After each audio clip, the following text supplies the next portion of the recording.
नमस्कार दोस्तों, कैसे हैं आप सब। आज मैं मध्य प्रदेश की इस श्रृंखला में एक और नए मंदिर के बारे में आपको बताने जा रही हूँ, जो कि बहुत ही चमत्कारिक है और वह है उज्जैन की गणकालिका माता का मंदिर। मध्य प्रदेश की ऐतिहासिक नगरी उज्जैन, जिसकी पहचान यहाँ स्थित 12 ज्योतिर्लिंगों में से एक बाबा महाकाल ज्योतिर्लिंग की वजह से है। लेकिन विक्रमादित्य की यह नगरी अपने आप में एक और इतिहास छुपाए हुए है।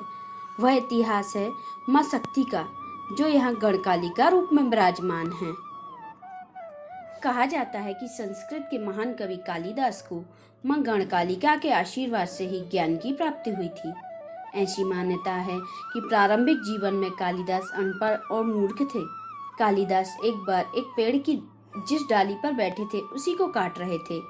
इस घटना पर उनकी पत्नी विद्योत्मा ने उन्हें बहुत फटकार लगाई, जिसके फलस्वरूप तपस्या कर महामूर्खों की श्रेणी में आने वाले कालिदास ने गणकालिका देवी की उपासना कर महाकवि कालिदास बन गए। उज्जैन में स्थित गणकालिका देवी का मंदिर आज से उज्जैन नगर में प्राचीन अवंतिका नगरी क्षेत्र में है। कायाजी कवि कालिदास गणकालिका देवी के उपासक थे। धर्मशास्त्रों के अनुसार गणकालिका माता का इतिहास बहुत ही प्राचीन है। मंदिर की स्थापना महाभारत काल की मानी जाती है, लेकिन मान्यता है कि माता की चमत्कारिक प्रतिमा सतयुग काल की है। इस मंदिर में शंकु काल, ईस्वी पूर्व शताब्दी, चौथी शताब्दी, गुप्त काल और परमाकालीन 10वीं शताब्दी की नींव और प्रतिमाएं प्राप्त हुई हैं। मंदिर का जीर्णोद्धार 606 ईस्वी में हर्षवर्धन द्वारा किए जाने का उल्लेख मिलता है। परमार शासन काल में से श्री जीर्णोद्धार के प्रमाण मिलते हैं। सियासत काल में सिंधिया राजवंश ने भी मंदिर का पुनर्निर्माण कराया था। गण नामक स्थान पर होने के कारण देवी को गणकालिका कहा जाता है। मंदिर परिसर में अति प्राचीन दीप स्तंभ है। इस दीप स्तंभ में 108 दीप विद्यमान हैं, जिनको नवरात्रि के दौरान रोशन किया जाता है। गणकालिका मंदिर में मां कालिका के दर्शन के लिए रोज हजारों भक्तों की भीड़ जुटी रहती है। तंत्रों की देवी कालिका के इस चमत्कारिक मंदिर की प्राचीनता के विषय में कोई नहीं जानता। फिर भी यह मान्यता है कि इसकी स्थापना महाभारत काल में हुई थी और मूर्ति सतयुग काल की है। पुराणों के अनुसार सती के पिता दक्ष प्रजापति कनखल हरिद्वार में बृहस्पति शर्व नामक यज्ञ कराया था, जिनमें सभी देवताओं को बुलाया जाने पर लेकिन जानबूझकर उन्होंने अपने जामाता भगवान शंकर को इसमें आमंत्रित नहीं किया, जिसका सती ने विरोध किया, जिसको लेकर सती के पिता दक्ष प्रजापति ने शिव को अपशब्द कहे, जिससे दुखी होकर सती ने यज्ञ में अपनी आहुति दे दी। जिसके बाद शिव ने इतने क्रोधित हुए कि उन्होंने अपना तीसरा नेत्र खोलकर तांडव करना शुरू कर दिया। जिसके बाद मृत सती के शरीर को लेकर वह पूरे ब्रह्मांड में घूमने लगे। सती के मृत शरीर के अंग जहाँ जहाँ गिरे वहाँ वहाँ शक्तिपीठों की स्थापना की गई। उज्जैन में क्षिप्रा नदी के तट के पास स्थित भैरव पर्वत पर मां भगवती सती के ओंठ गिरे थे, जिसके कारण यह शक्तिपीठ की स्थापना हुई। तंत्रिकाओं की देवी कालिका के इस चमत्कारिक मंदिर की प्राचीनता के विषय में कोई नहीं जानता, पर पुराणों में इसका उल्लेख जरूर मिलता है। युगों युगों से माता धरती पर अवतरित होकर दुष्टों का संहार और अपने भक्तों का उद्धार करती रही हैं। माँ को भक्ति के अनेक रूपों से प्रसन्न किया जा सकता है। माँ के रूप अलग अलग होते हैं, लेकिन उनके वरदान हमेशा भक्तों के कल्याण के लिए होते हैं। माता धरती पर कई जगहों पर विराजमान है। हर जगह माता की स्थापना होने का एक पौराणिक आख्यान है। माँ ने धरती पर अवतरित अपने भक्तों को छत्र छाया प्रदान करने के लिए लिया है। नवरात्र में माँ की आराधना का पर्व है और धरती पर मानव मात्र को सादगी भरी जीवन, बेहतर जीवन शैली के लिए भी यह प्रेरित करता है। जब देवताओं पर घोर विपत्ति आई और उनको बड़े कष्टों का सामना करना पड़ा, तो उन्होंने देवी को प्रसन्न करने के लिए कई जतन किए और देवी के प्रसन्न होकर देवताओं को दानवों पर विजय होने का आशीर्वाद दिया। इसलिए देवी की आराधना से भक्त को जो भी महत्वाकांक्षाएं होती हैं, माता उनको पूरा करती हैं। देवी को ज्ञान की, बुद्धि की और सर्व कल्याण की देवी कहा जाता है।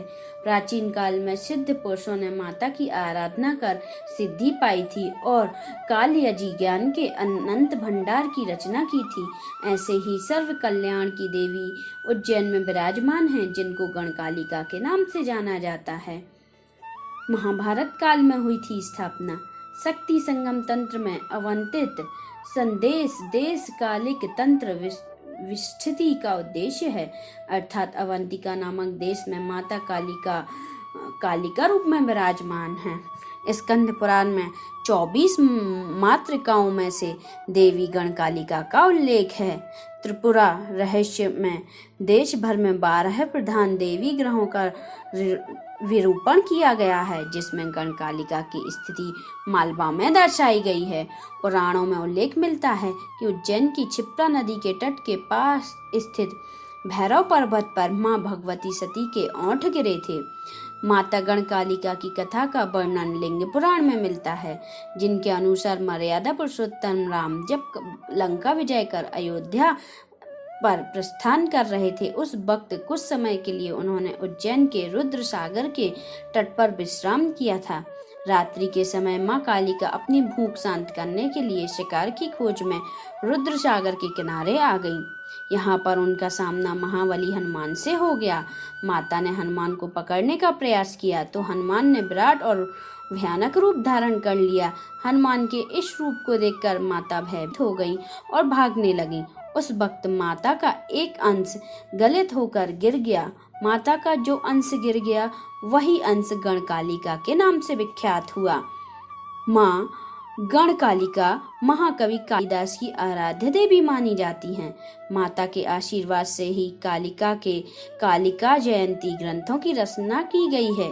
कालिदास रचित श्यामला दंडक महाकाली स्तोत्र एक सुंदर रचना है।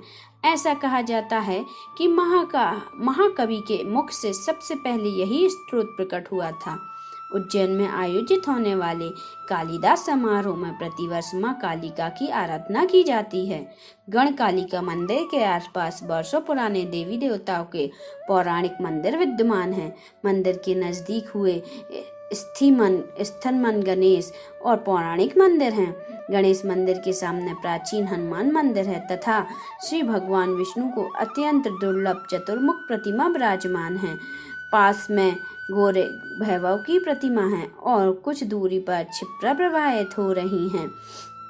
क्षिप्रा घाट पर सतियों के अनेकों स्थान बने हुए हैं, जो प्राचीन काल में उज्जैन में हुई सतियों की निशानियां हैं।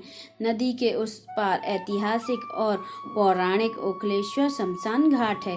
कहा जाता है विक्रम बेताल संवाद यहीं पर होता था। साथ ही तंत्रोक्त क्रियाओं के लिए इसको धरती में सबसे सिद्ध स्थान माना जाता है। माँ के 51 शक्तिपीठों में से गणकालिका शक्तिपीठ सारे भारत उपमहाद्वीप में प्रसिद्ध है, तो वहीं तंत्र विद्या की प्राप्ति के लिए इसका महत्व बहुत बढ़ जाता है। जहाँ पर बहुत दूर दूर से तंत्र सिद्ध हासिल करने के लिए लोग आते हैं, वहीं इस मंदिर में आने वाले श्रद्धालु कवि कालिदास के अनुरूप ज्ञान की प्राप्ति श्री माँ गणकालिका देवी से मनोकामना करते हैं और अपने आप को इस दरबार में पाकर खुश होते हैं।